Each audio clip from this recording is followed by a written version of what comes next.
this workshop. So the objectives are understanding ageism and how to overcome it. We're really going to drill down on that today. Another thing we're going to do is we're going to talk about what should your resume look like and what strategies can we use in regards to your resume, cover letter, and when you're interviewing.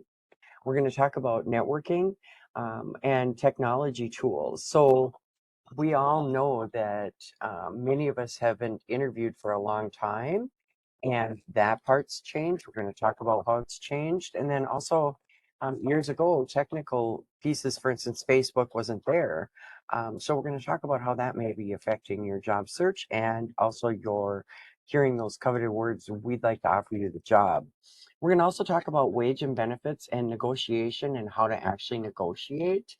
A lot of times there are tricks and tips out there that I'm going to discuss today that will give you a better idea on negotiating and what all to take into consideration when you're looking at your wage. Then we're going to talk about exploring your own business. And many of us have had these brilliant ideas to start our own business in whatever form that would be, but we've never had either the time or the opportunity to even check it out, do some research, whether it is a great idea or not. So we do have the Minnesota Small Business Association, and those are different entities out there that will give you insight on some self-employment options and whether or not you should pursue it.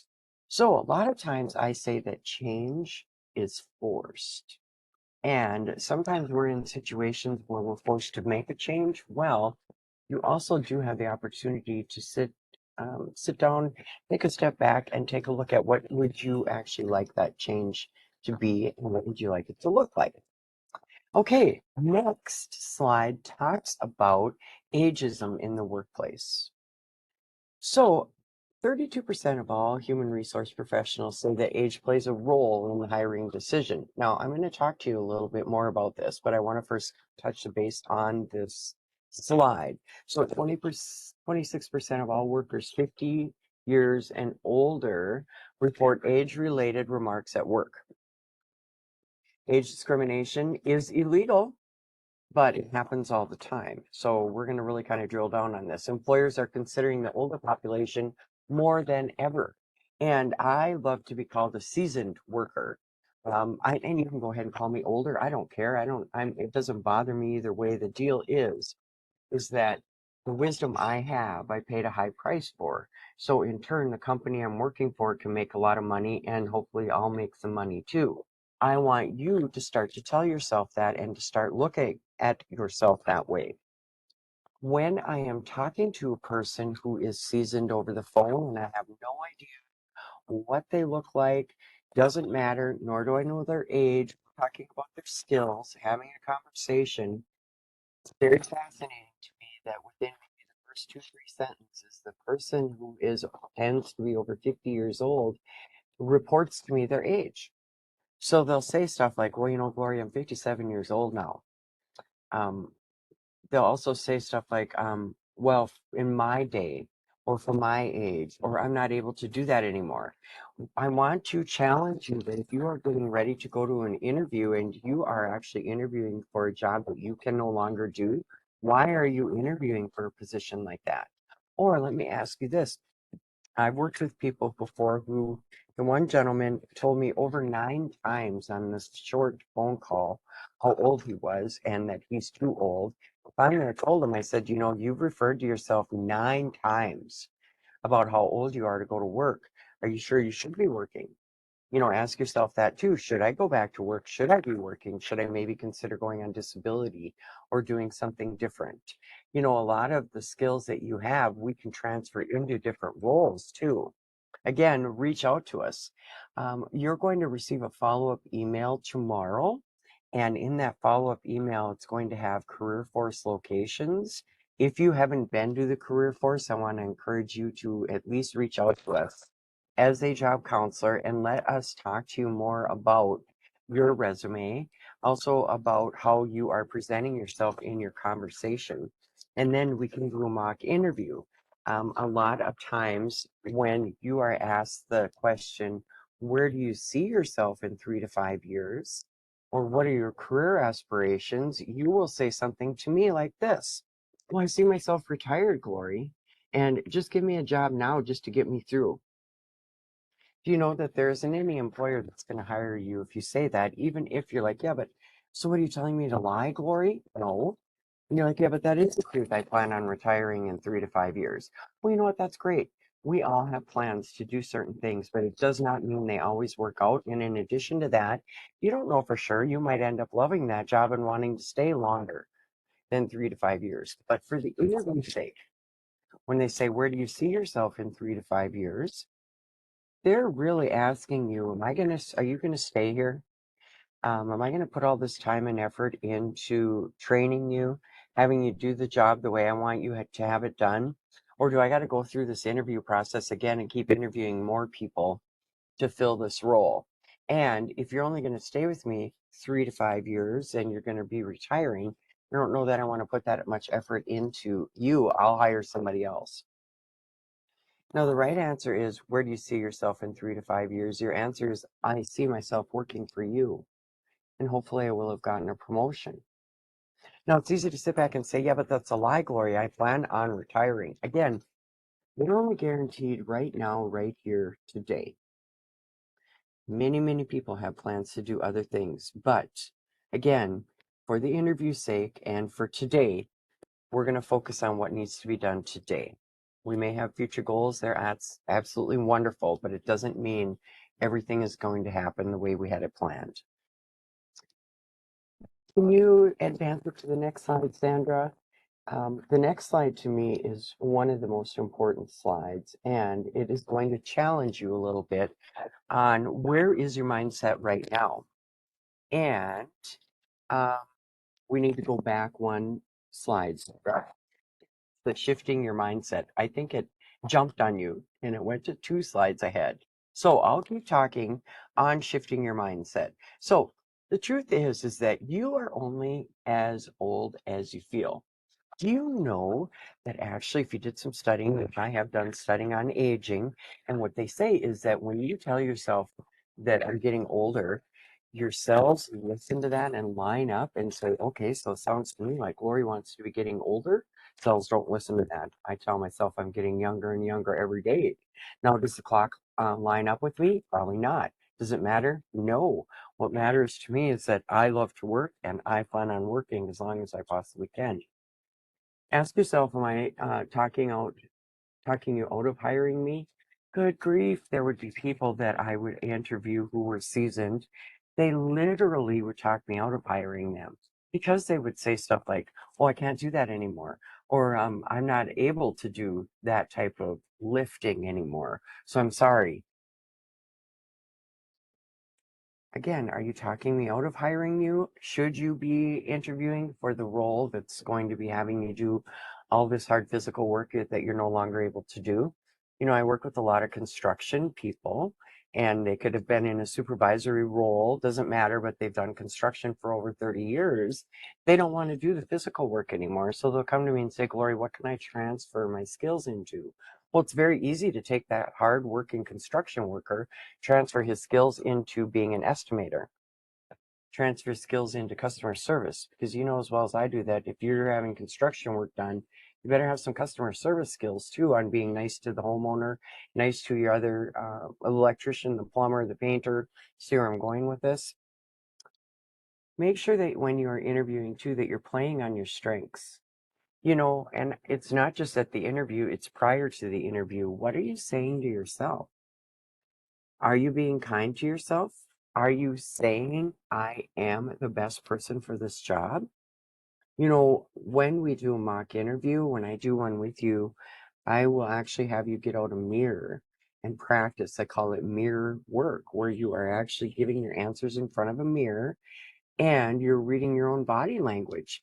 You know, if you look like you're having a root canal while you're telling me you're the best person for the job, one, you don't believe it, so I certainly am not going to believe it. So again, you need to pay attention to your body language, even if it's a virtual interview. We're still taught to look at how you're presenting yourself. In addition to that, you want to know where the camera is on your computer. So let's say that you were to do the interview this way. you can tell that that's a whole different feel if I'm not carrying any eye contact as opposed to me looking directly at you. Now, let's say you don't have any of the equipment and say that I'm calling you to come in for an interview tomorrow, but I want to do it virtually. What you do is go ahead and set up the interview, but get a hold of us because you can come in and use our equipment. So you can use our computer, our webcam, our audio. We will troubleshoot with you and make sure that everything is up and rolling before the interview starts. And that way you'll feel confident and get the job. Also, I wanted to ask you, are you adapting your tactics to today's job market? A lot of times I will work with the seasoned worker and they'll say stuff to me like, well, that's not the way I was taught. Or I'm not going to do it that way because I don't know how to do it that way. We always did it this way.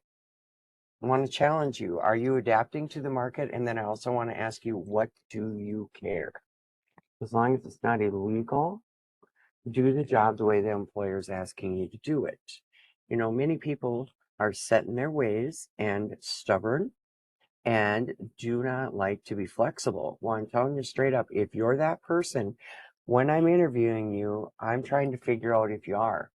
And I won't hire you because of that. It has nothing to do with your age, but it has everything to do with, are you going to get along with the great employees I already have in place? And then the second thing is are you going to be good for my reputation for my company, or are you going to harm it? So when you're interviewing, I want you to say stuff like, I love to learn. My work colleagues like working with me. I am flexible. I'll do the job the way you want it done. See where I'm going with that? That's a whole different mindset. Um, you can go on to the next slide, Sandra, and I want to ask you guys what has actually changed. So one of the things that's changed is that you have changed. Okay, so I want you to recognize the changes that have occurred. And many of those changes that have occurred are new skills that are added to your toolbox, but you need to recognize them as skills. Another thing that's changed is networking. So yes, networking is still to this day the quickest way to get a job. And networking has changed itself because now it's online as well. So first off, I want you to make sure that your LinkedIn and your Facebook pages and your TikTok or whatever all your other platforms are, Instagram, are appropriate. If you had a future employer take a look at your social media, would they still hire you based off of what they're seeing? If you don't want the future employer to take a look at your profile on Facebook, for instance, then you need to go back in and put your settings on private. Pay attention to your settings. Again, these are things that are easily overlooked, but it can determine or make a big decision in whether the employer is going to hire you or not, and age has nothing to do with this. Another thing that's changed drastically is virtual interviewing. So we touched base a little bit about it in regards to carrying eye contact, but another thing is your background, your lighting. We make sure that we will go through all of that with you to make sure that you are presenting yourself the best possible way. And also, it's really, really important that you match your skills for what the employer is looking for. Man alive, I've interviewed people many, many times, and I've sat and wondered to myself, did you even read the job description? Do you have any idea what this job is going to be? Because clearly you are telling me what you think I want to hear. It has nothing to do with the job. So make sure that you are actually using the buzzwords in the industry and lining up with what I'm looking for. Not what you think I'm looking for, but what the job description is asking for. Sandra, I just wanted to check in with you real quick and see if there have been any questions coming in. So, not someone said lie equals bad, oversharing is also bad. I think Yes. that's a good point for older people. Yeah, I agree. Well, it's it for anybody who's interviewing, less is more. So you never lie. You can actually get fired for lying, whether it be on the resume or the interview. They can fire you at any time Even if you put in 16 years, it was based off a lie. The deal is nope, we don't lie, but we also don't need to get into such great detail that you're telling me the color of the paint on the wall. I don't need to know that when I ask you, tell me about yourself. I don't need to know where you were born, if you have children. You'll say stuff to me that has nothing to do with the job. When I ask you, tell me about yourself, and you'll tell me your age, even the year you were born. When I say, tell me about yourself, I want you to go within the job description. Give yourself permission to tell me 3 things. One could be your education, and the other two could be the skills the job description's looking for. Pull that off of the job description. I call those nuggets, pieces of gold on that job description. Again, you are going to line up with what the employer is looking for, not what you think the job is, but what is coming off the job description itself. Sandra, did you have another question? No, I think we can deal with it later. It has to Okay. do with learning things, but you can go into the dislocated worker program at the end. Okay. Do you want to advance to the next slide? I believe the next one is I would on love networking. to. Thank you, dear. So with networking, I want you to ask yourself, do I have the skills needed? Are my skills competitive? One of the things that's really neat about the career force is that we have partners within the career force who do the dislocated worker program. If you need a certificate, for instance, or you need some additional class in order to get a degree or get some help, so that knowing that if you get that certificate or that additional class, you'll be able to get a better job, you may qualify for the dislocated worker program. So reach out to us because we can help you possibly get some of those competitive skills to keep you current for what the employer is looking for.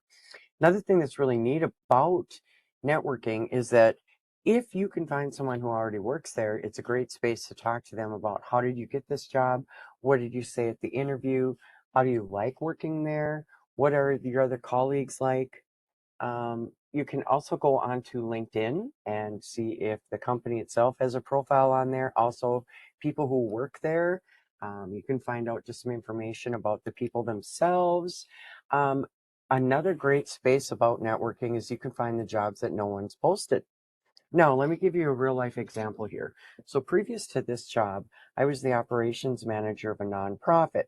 In that role, we had anywhere from 40 to 50 volunteers who were doing, like, for instance, the food shelf, the thrift store, just all kinds of different outreach for our community on whatever they needed.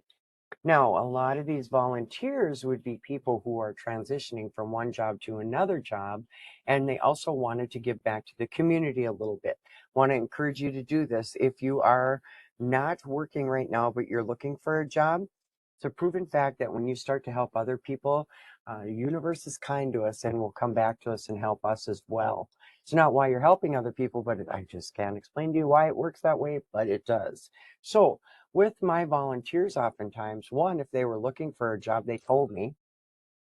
It's interesting after you've been looking for a job for a while, it gets really sickening.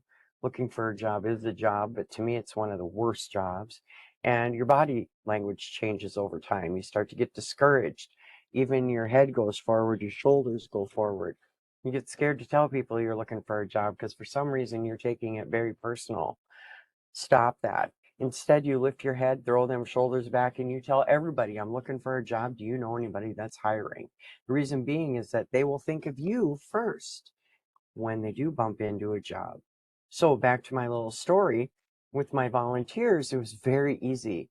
When I had a business owner come in and say, you wanted to give a donation, and then say, Gloria, I have a employee that just quit. If anybody looking for a job, I would very easily say yes. I would refer you because you're volunteering. I know that you are a person of your word. I know that I can trust you. And in addition, I just gave you a reference indirectly. See how that works? So it's a great space to be able to find a job, but then also the Mr. or Mrs. Business owner did not have to post the job, go through all the expense. They could interview and get that new person, that new role filled immediately, and all is well. So keep that in mind when you are out there networking. The next slide talks about virtual interviewing. And the good news is that we're actually doing virtual interviewing right now in a sense. So again, you can tell by my background, I'm using a real background. We don't recommend that you blur your background. The reason being is that it can leave, I call it, for lack of a better term, trailing. So sometimes you'll move across the screen and you'll have lights trailing behind you. Another thing I've seen it where people have moved across the screen and cut off half their face. And again, we can do a mock interview where we're practicing to see how you're presenting, and then we can, have a conversation about it at that time. You want to make sure that you have good lighting. So if you have too much lighting, it can wash you out and I can't see anything. If it's dark, the employer said it's presented as you may be hiding something. Again, this has nothing to do with age. Dress as you would if you are going to interview, all the way down to your shoes. I can't explain this to you, but it's a proven fact. We tend to interview better if we're fully dressed at a virtual interview. You want to maintain good eye contact and smile. It's kind of different when I'm talking to the camera instead of a real live human, but I know there's human beings there and you want to treat it as if it were an in-person interview. And again, carry that good eye contact. Present yourself as friendly. Make sure your audio is good. Good grief. There's nothing worse. That's why we do a few audio checks before we start the workshop. Nothing worse when you're missing every other word. Now, how you're going to make sure that you've got yourself covered is pretend that I'm calling you for an interview and you're talking to me on the phone and I told you we're going to do a virtual interview. You want to ask me right then and there, Glory, what would be a good backup phone number to reach out to you in case we have technical difficulties? Now, you guys have really had this happen. So I had a gentleman who he came in, used our equipment. He was in our interview room, which we have these available for you to use as well.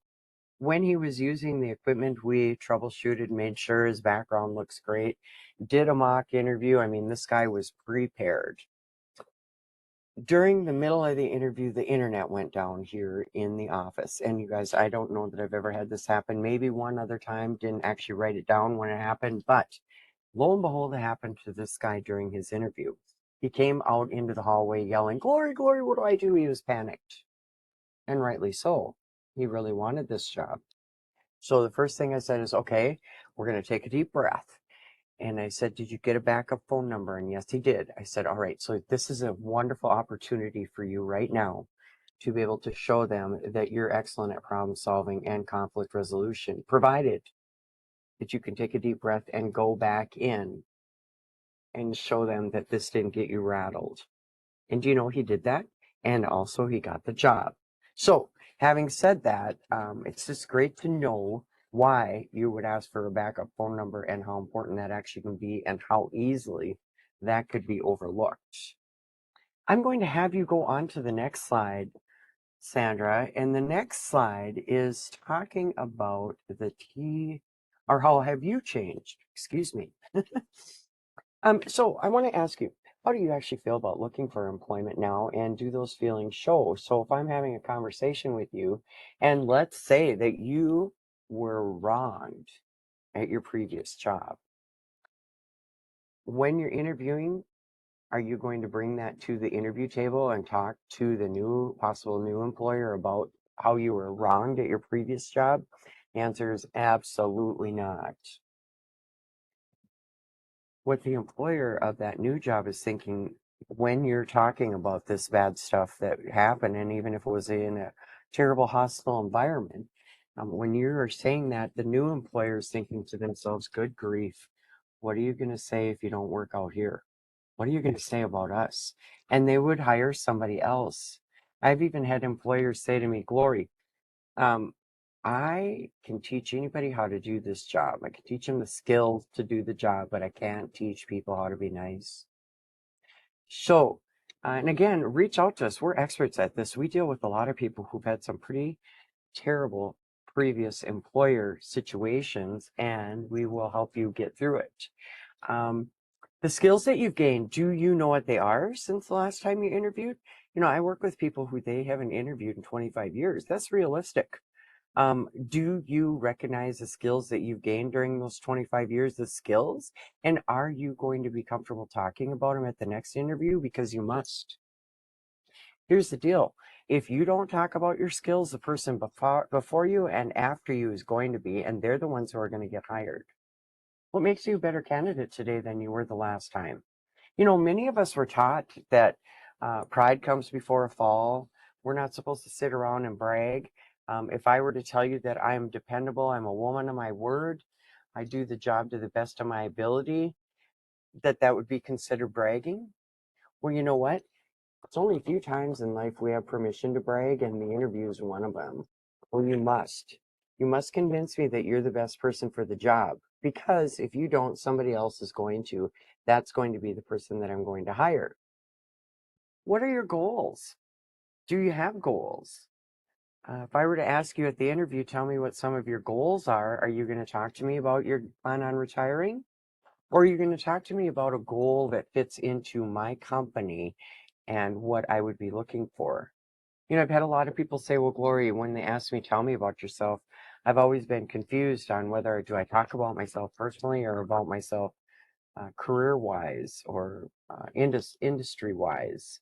The answer is industry-wise, career-wise, they don't need to know your personal stuff. They want to know, are you the best person for the job and how are you going to fit into this job? Sandra, I'm going to have you go on to the next slide, which this slide is a really important one, and it is the T table or the T chart.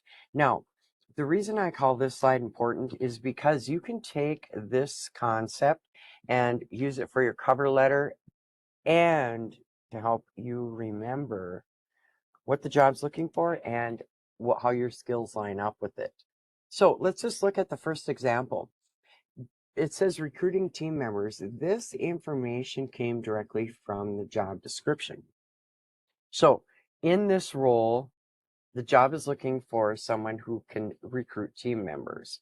All right, my experience, it says that exceeded all recruitment goals by attending job fairs and sourcing new job boards and applicants. Now, one thing I want to add in there, I always say that you're the director of the story in my head. So if you can add in either percentages or numbers or dollar amounts to your answer, that even makes it more effective. So let me give you an example. So part of my role would be recruiting team members. Well, I exceeded all recruitment goals by hiring an additional 5 people. And in addition to that, it brought our sales up from $500 to $2,500 a week. I'm just making this up. But do you see how effective that actually can be where I'm following? It's a very easy story to follow, but it's also hitting the pocketbook. Remember that every employer is in business to make money, whether they're nonprofit or not. We still have bills to pay, whether it be utilities or whatnot. Deal is that you want to fit in with exactly what the job is looking for, but you're also going to show them how your experience can be in story form because you are the director of the story in my head. So, Sandra, I want to just check in with you real quick. You can go ahead and advance to the next slide, which talks about cover letters, but I just want to see if we have any questions. So people are putting in more personal examples of how they need help answering questions. And so my suggestion is we will include a link to locations for Career Force locations, and you should talk to somebody personal because the nuances of a personal situation should be addressed one-on-one with our staff. Yes, I love that. Yep, and Sandra's exactly right. Some of the questions we want to give you a really good, solid answer as well. And they only apply to you. So keep those questions coming. They're very important. The deal is that we want to make sure that we're giving you an answer that you can walk away and use too. Okay. So let's talk a little bit more about the actual cover letter. So with cover letters, they're an opportunity to sell yourself and set yourself apart from others. So the previous screen was talking about the T. And again, this is where I want you to take that screen and use it for a T cover letter. When you get the follow-up email tomorrow, it's going to have an example of a T cover letter. But what happens is that they say that human resources spends 2 to 3 seconds on your cover letter. 2 to 3 seconds? I'm like, good grief, it took me almost a week to write that thing. Well, you know what? With the T cover letter, if they're only going to spend 2 to 3 seconds on it, they can look right at the center of the page. It says what I'm looking for, meaning my job requirements and how you qualify. And I can see it right away. Boom. Yep, I'm going to interview this person because they're respectful of my time. They gave me a cover letter that I can look at very quickly and they qualify. It also talks in your cover letter, you have the opportunity to talk more about how your previous experience can relate to the new job. So, again, we can help you with this, but it is basically where this would be the person who is transferring their skills from being a construction worker, for instance, into going into sales and doing estimating. It also can show how you have been successful in previous positions and then what your next steps would be, meaning that I look forward to hearing from you. You can get a hold of me. Here's my contact information. But again, remember that not all human resources read your cover letters. So I have people who put a lot of time and effort into their cover letter. Not suggesting that you do that either. What matters on your cover letter is that it's read. If it isn't read, then you just wasted a lot of time. So again, the T cover letter is the ideal where it can be read very quickly, gives you an opportunity to introduce yourself and put how you do qualify for the position, but then it leads me into wanting to learn more about you. So the next slide talks about resumes, and boy, this is a really important slide because your resume is not going to be historical. Meaning that I don't need to know the very first job that you got in 1983. I want you to stop and ask yourself, if I were to look at your resume right now, just as it is, you're not going to do any editing, you're just going to email it to me and let me look at it, would I be able to figure out how old you are? If I can figure out how old you are, you need to do some adjusting and stop sending it out. Now, I want you instead to look at your resume as it is a snapshot of your work experience, but more importantly, how you would qualify for what the role I'm looking to fill in my company. So it does not have to be going back your 30 years. Now, let me put this back into the construction worker's example. Had the construction worker get upset with me before where he's like, yeah, Gloria, okay, so seriously, I've been with the same company for 35 years and you're telling me I can't put 35 years on the resume? Yep, straight up, that's what I'm telling you. The longest I want you to go back is 15 years max. My ideal preference is 10 years. Now, with this construction worker, he's only going to do a snapshot. He's only going to go back 15 years max on his resume, even though he worked for the same company for 30 years. Do you want to get do you want to get the interview, or do you want to have a resume that you should frame and put on the wall and be very proud of? The truth is that if the resume isn't getting you the interview, it doesn't have any value. So point being, that's why you're going to give a snapshot of who you are and how you qualify, but it doesn't need to go into detail again on what color the paint was on the wall. Now, you're only going to add to the related experience that applies to the job. Let me give you a really good example. This is a real life example. I had a gentleman who gave me a resume and I had one thrift store position open for hire. But according to this resume, this gentleman could do everything under the sun with a forklift. I mean, it was impressive the stuff that he could do with the forklift, according to his resume. But we didn't own a forklift. So I never interviewed the person. No, maybe the guy was sick of being on a forklift. Maybe he never wants to sit on one again. But his resume didn't portray that. It didn't line up with what I was looking for, and I never gave him the opportunity to explain because I assumed, and this is what we have to do as hiring managers, I assumed that the guy probably wants to go back on a forklift, and the forklift driver probably gets paid more than my retail position. So I'm not going to hire this guy or even interview him because I'm not going to put all the time and effort into getting this person to do the job the way it needs to be done knowing that as soon as a forklift driver position comes along, he's going to bail on me and go there. So I want you to ask yourself, can you figure out how old I am by looking at my resume? And am I a forklift driver when you don't own a forklift? Am I lining up with what you are asking for when you have your job posting? Am I paying attention to what that job description says? And is my resume lining up to exactly what you're looking for? Also, it's important that if you've got any computer skills or training, it's important to highlight that too, if that is what the employer is looking for. With your graduation dates, I don't need to know you graduated in 1990. Now remember, I'm talking resume, okay? I don't need to know the year that you graduated high school. In your resume, if you have any college, you put the college first. I don't need to know the high school that you graduated from. It's always your highest degree only on your education. And of course, once in a while, there are different adjustments that we'll make to that, but that's more case specific. I am going to have you go on to the next slide, Sandra. So also, we're going to get into some of the interviewing tips and how interviewing has changed in a big, big way. And part of the reason that interviews change is because of the virtual piece.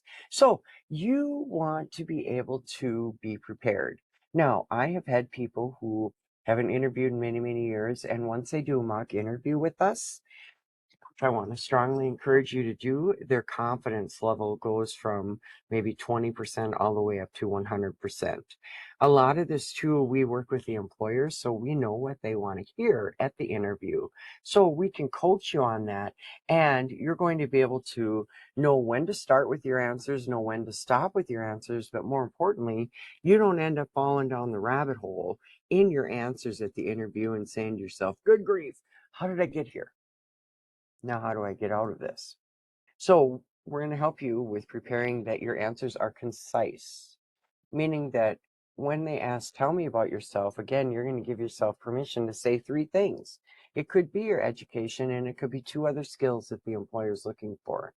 Know that when you are interviewing, and this happens even, I'd have to say more so virtually, you're going to have some uncomfortable quiet times. Know that that's part of it. Another thing that's really important is to give yourself permission to stop talking. We are taught as interviewers to ask those open-ended questions, but we're also taught not to stop you, not to interrupt you, to put zippers on our lips and let you go ahead and talk. The more you share with me, the easier and better decision I can make, right? The more I know about you. So remember that you are going to give yourself permission. Give me 3 examples. And it's easy to stick with the number 3 because it's easy to remember 3 things if you keep on being repetitive with it. But then also it's targeting right towards what the employer is looking for. You want to be able to talk about some of those problem-solving experiences that you've had. Now, again, do a mock interview with us because some of these experiences we've had, 1, we forgot about them, or 2, we haven't thought about them for a long time. And then 3, we haven't comfortably talked about them out loud. Very important that when you're speaking that you're using your stop, think, speak skills when you're at the interview. And again, because it feels uncomfortable to stop talking, awareness is the key. But then also, do you know that a fool rambles on and a wise man is considered wise by, again, using the stop, think, speak skills? So it's all good. And when you're interviewing, you can say to yourself, that's right, I remember Gloria was talking about this awkward moment. It's all good. It's okay if I just sit here quietly for a minute. Some of those interviews out there too, they could be doing a panel interview where there's a lot of more than 1, more than 2, more than 3 people interviewing you, and they're all writing down the answers. Takes a little while, and that's where that quiet lag time comes in. You want to be able to show that you are willing to learn, you're flexible. You always want to stay professional and confident in your interview, but be aware of the illegal questions. So they can't ask you your age, your retirement. They can't ask you if you're a U.S. citizen. They can't ask you your sexual preference, your spiritual preference, um, but it's not illegal if you tell them. So again, it's a lot of times when I ask the question, tell me about yourself, you'll get into, well, I was born in so and so, I have this many children, I'm married for this many years, I plan on retiring in a couple of years, I just need a job. That's the wrong answer. So, Sandra, I want to check in with you real quick before we get into actually negotiating wages and benefits. So someone wanted to make sure I ask a question. When filling out applications, we have to fill in dates of employment. How many Yeah. years should you include in the application history? Oh yeah. Okay, now hang on here, guys. You've got to get this down. An application is completely different than your resume. Now I'm going to say it one more time. An application is completely different than your resume. When you are doing an application, you be truthful and you give them whatever they're asking for. Okay, if they're asking for dates, so day, month, and year, you started day, month, and year, you quit, that's what you give them. Again, that's on the application. On your resume is your first introduction of who you are, and it is designed to get you the interview. So I need you to look at them as two separate transactions, because they are. That's it. Okay. All right. So let's get into negotiating wage and benefits. All right. Deal is that we all interview, excuse me. I said interview, Sandra, because I need you to switch to the next slide. We all work for money. If we love our job, to me, that's a bonus. Now, deal is that when you are being offered the job, we're going to talk a little bit about how do I negotiate? When can I negotiate? And what does that look like? So first off, and I'm just making these numbers up for easy reference points, okay? So don't get upset with me because I'm using a lower wage. So let's say that you are discussing with the employer, they've called you and they've said, we'd like to offer you the position, Glory. Our salary ranges from $20 to $25 an hour. We're going to offer you $22.50. So let's say that I wanted $23 an hour. Okay, I'm just making this up. So, but this company has, they pay for full medical, dental, and vision and life insurance, where my previous company didn't do that. Do you know that you need to take those benefits and add that back into your income? So you might be starting at a lesser wage, but your previous company was having you pay $300 a month for medical insurance for your family, whereas this new company doesn't. Or let's say that the previous company, you'd worked there long enough to where you had 3 weeks of vacation. New company starts you out with a week. You can always negotiate and say, I will start at $22.50, but would you consider adding an additional 2 weeks vacation? Because I'm struggling with the fact that I earned that at my last job and now I have to start over. I'll take a lesser hourly rate if you would consider doing something like that. Or how about this? A lot of times I work with people who their spouse has an excellent medical package, but when they come to work for me, they don't need that medical package. So would you consider putting money back into my hourly rate or my hourly wage, or could be into my retirement? You see what I mean? There's a lot of different options for negotiating, but here's the important part. I want you to be open to compromise, but these are not ultimatums. This is not, well, either you're going to do this or I'm not going to accept the job. You can never go into it that way because they will pull the offer. I've seen it happen before. So recognize and advocate the value of your wisdom and your experience. So a lot of that is called equity adjustment, but you have to be able to, one, feel confident about your experience and your wisdom. And then you also have to be able to present it if I'm interviewing you and asking what pay range you're going to come in at. You have to be able to do some advocating for yourself and telling me what that wisdom is. You can say, I've got 10 years experience in customer service, plus I've got my bachelor's degree in psychology. See where I'm going with that? So a lot of times we don't even recognize we have those skills. So let's move on to exploring some self-employment. One of the things I absolutely love about this slide is that it reminds you if you have that great idea, maybe you want to take another look at it. Some of these self-employment opportunities, we've just been waiting as a society for you to invent it and bring it to us. So again, consider that. Start your own business, buy one, join a franchise, gather information. I am a strong believer, and it's pretty hard to make a decision if I don't have all the information. So you can reach out to Small Business Association or a Small Business Development Center. Um, there are risks and there are rewards for being your own boss.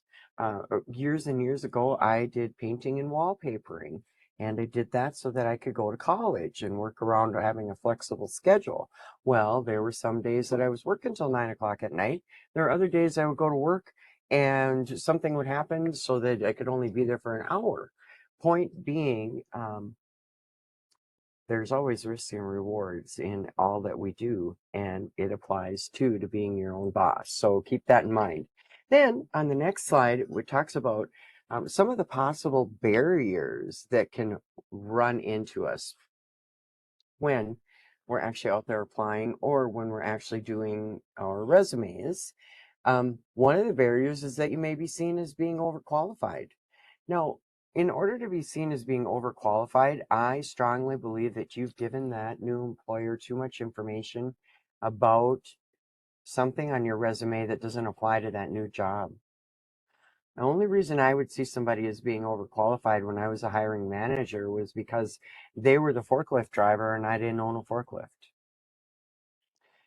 Make sure that if you start to feel that you're losing the momentum, first off, I want to validate that that's a natural feeling. Looking for a job is the worst job. But when you start losing that momentum, reach out to us because we can help you so that you don't go all the way down to the bottom of the mountain. Also, I want you to pay very, very close attention to what you're saying to yourself. Is your narrative negative? Are you saying to yourself, I'm never going to get a job. Nobody's ever going to hire me. I'm too old to work. What are you saying to yourself? And are you updating your skills? So if that job description is asking for a certificate in Excel, I'm just making this up, and you don't have that certificate, reach out to us and let us find out if there's some services that may be able to help you to pay for that class so that you can get the certificate. We want to help you in any way that we possibly can, but we don't know that you need the help if you don't reach out to us and let us know as well. Sandra, I'm going to have you go on to the next slide and we're going to talk about the key takeaways from today's workshop.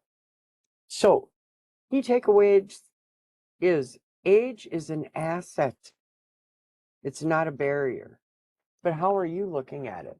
Are you looking at it like maybe you're too old to work? You know, I say that many of us were spoon-fed from the day we were born that you work, live to work to retire, live to work to retire. I would have all my relatives who'd be sitting around at the Thanksgiving table, and that's all they talk about is I can't wait to retire. Well, you know, once the pandemic hit, a lot of us who were doing shelter in place, oh no, that's way overrated.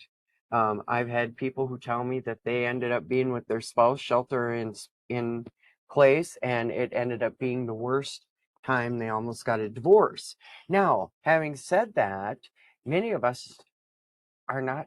Uh, we don't want to retire. Maybe we can't retire, but maybe we don't want to retire. Maybe we found out that it's overrated, and sitting at home day in day out with the dog and the cat, you can only clean your house so much. Point being is that age is an asset. It's not a barrier. The wisdom I have, I paid a high price for, so I know I can make my employer money and I'll end up making some money too. I'm going to stay current in my technologies and the trends. If the employer is asking for something, I'm not going to say, oh, well, I don't do it that way or that's not how I was taught. I'm going to say, you know, employer, I will do the job the way you want it done.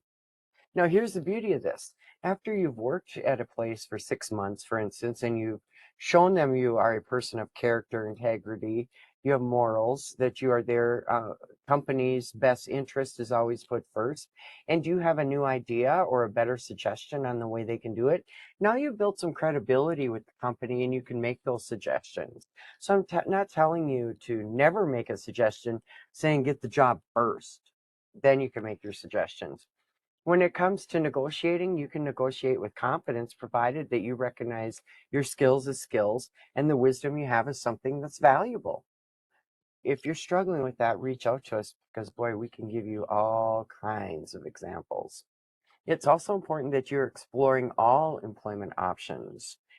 Some of the jobs that you might have done for years, you believe that you're stuck in that job, like the construction worker. Only the only way that you're going to get another job is if you go back hitting hammer and nails when that simply isn't true. Let us help you with that exploration on some of the other options that are available to you where you could be an estimator, make a lot of money just off of what you know and how to reach different audiences. So the next slide talks about how do I get connected. That one I will leave on for a little bit. This is, when you receive the follow-up email tomorrow too, you're going to get a copy of this PowerPoint.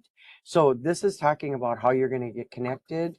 And then the next slide is our QR code. So I love that slide too, because you can get out your phone right now and take a picture of that QR code. And that also gets you to all of the career forces in the area. So let's open it up and see if we have any questions going on. So one question was, does time spent starting your own business count as looking for employment? I know that when you can apply for the dislocated worker program, and they have what's called the CLIMB Hmm. program.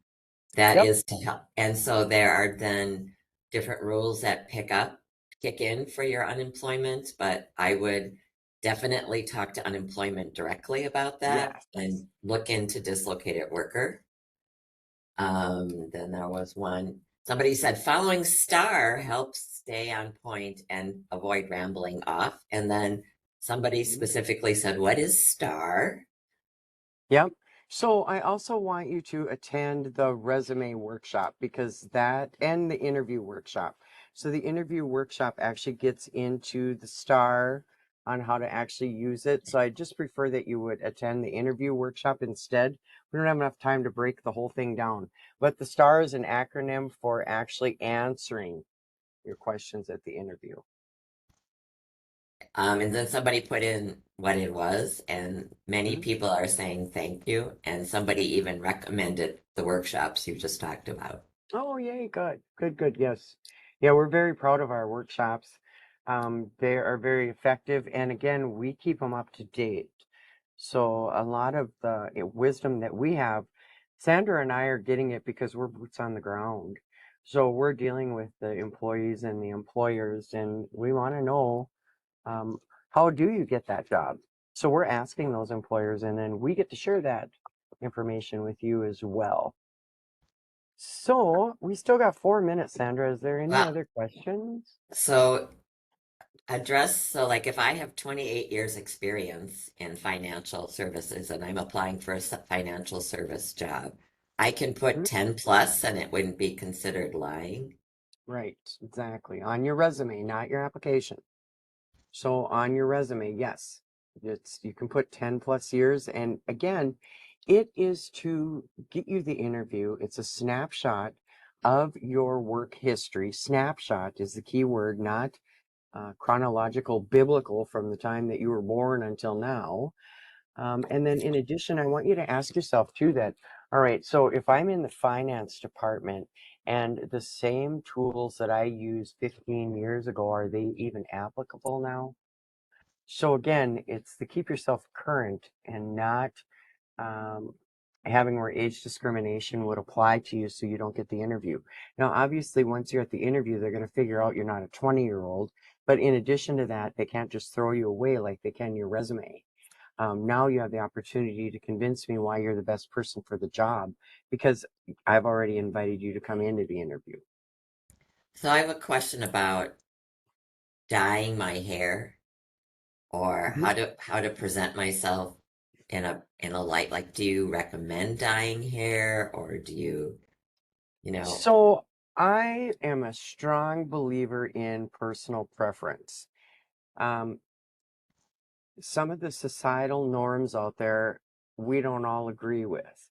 Here's what matters is, what do you feel comfortable with? If you feel comfortable with the color of your hair, then go with that. Where people run off the rails is when they're not confident in who they are, and when they're being interviewed, it comes across that, listen, you're not confident in who you are. You don't believe what you're telling me, and I certainly don't believe you either.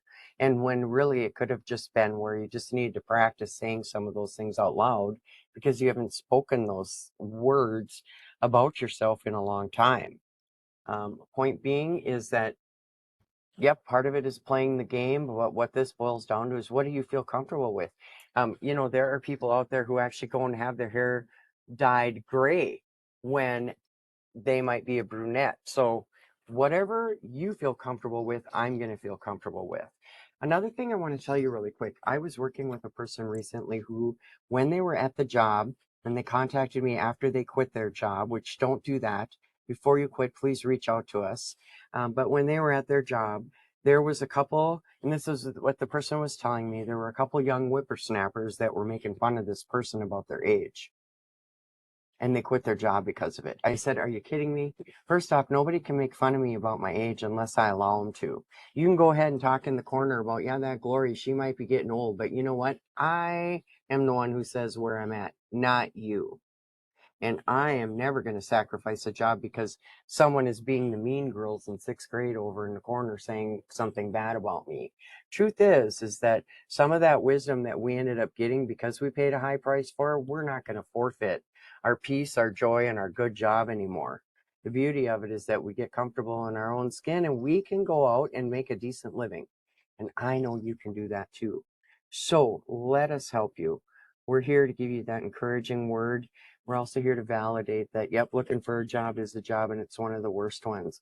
But stop throwing your pearls before swine. Hang on to some of that information. So I want to learn more about you and interview you. Then I will give you those coveted words. We would love for you to come and work with us. Speaking of that, check out the state of Minnesota. We've got some great jobs. That website is mn.gov/careers. See you in the working world. Let us know if there's anything we can do to help you. Bless you and happy holidays.